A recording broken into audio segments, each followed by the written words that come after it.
Hi everyone, today we're going to look at how we create a texture in Illustrator. What I mean by a texture is a way that we can get ordinary flat colour like this and apply, well, exactly what I've said, a texture to it. This looks more natural, more reflective of the real world, and it gives your Illustrator work somewhat more of an ambient or less electronic feel to it. So here's how we do it. First, go up to File and choose New. For our purposes, we're going to use an A3 file and we're going to use the portrait orientation. This little button here will show you the advanced settings, and we want our color mode to be CMYK. We also want our raster effects to be set at high. This will give us a good print output. So let's click on OK.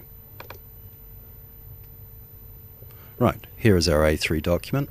So the first thing that we do is that we use our rectangle tool and we draw a shape. There it is, covering the whole page. That rectangle that I just drew has a stroke of black and a fill of color. Well, I don't want a stroke around it, so I'm turning that off and I'm getting the fill and I'm wanting to make it that blue color. The way that I made that color was by mixing in a good amount of cyan with some magenta and some yellow. Now that's a little too intense for my purposes. As I wind the cyan back, we see we get more to that industrial blue-grey look. You don't have to use this color, this is my preference. If we go up to Window and choose Layers, there it is, our Layers palette opens. Layer 1, I'm going to rename Background.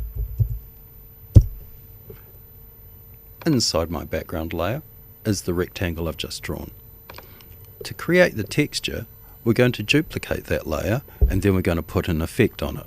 So, I come to Rectangle, I drag that down to the New Layer button and that duplicates the layer for me. That new layer has now been selected. I come up to Effect, and these are the effects that we can use in Illustrator, but for my case I'm going to look at Texture and I'm going to choose Grain.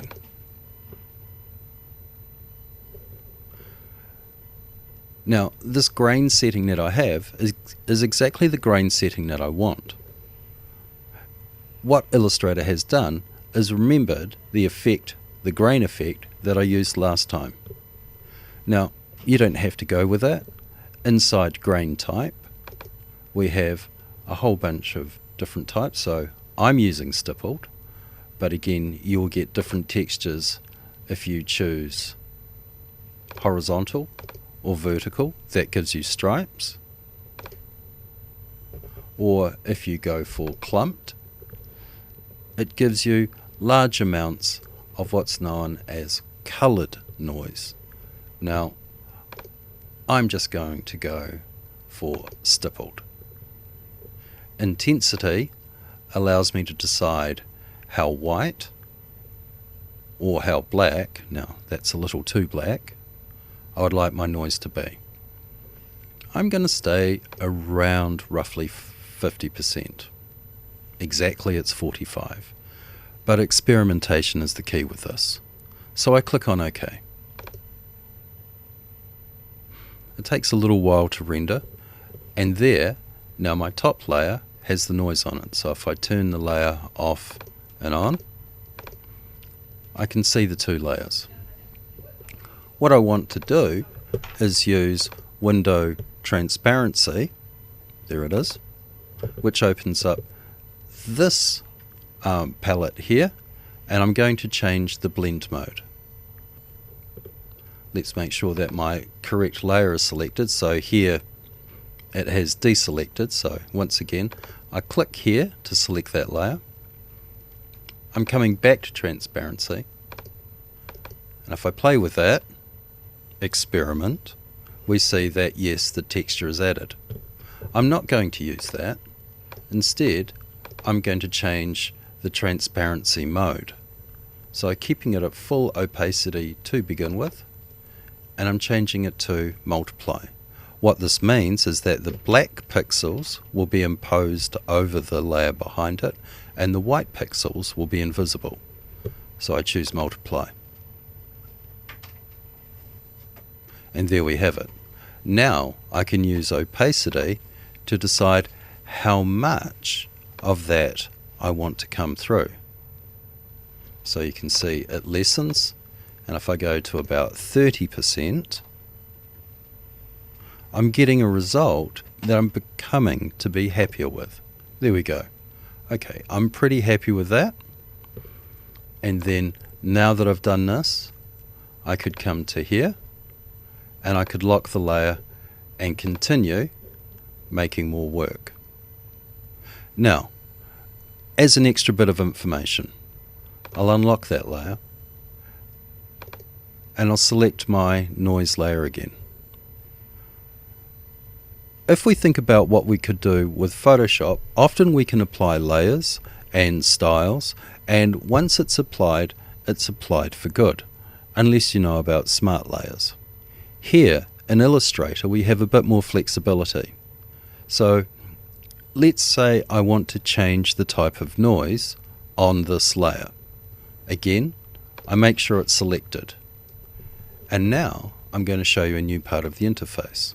If we go up to Window and we choose Appearance, what Appearance gives me is information on the stroke and its opacity, information on the fill and its opacity, and also the effect. See, there's a little effects thing here. If I click on grain,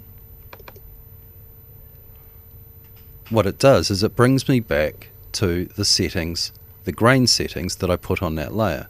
So now I can decide to change the intensity once again, or even the grain type. So if I go to sprinkles and I up the intensity and I turn down the contrast and click on OK, we can see there is an update there. Now that's a little too subtle. I'm going to go back to grain.